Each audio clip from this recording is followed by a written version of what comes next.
So, something like that. And then off middle Fridays, and then I have some off on Mondays. That is so we should be all set. Okay, so how to go to test mode on Wolf oven? right, so you're going to want to go to settings and scroll down to the about tab. Once you press about, it'll tell you the model and serial number of the unit. You just want to hold OK. I'm just waiting for them to kind of finish up and see. But what do you want to do, baby?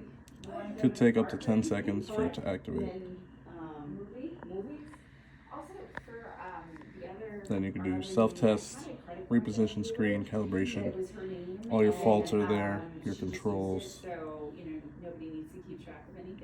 what the temperature sensors are at. Okay, not positions. But usually it's pretty easy. What do you want to do, babe? And on the top right is where you exit. That's it. Awesome. Thanks, Joe.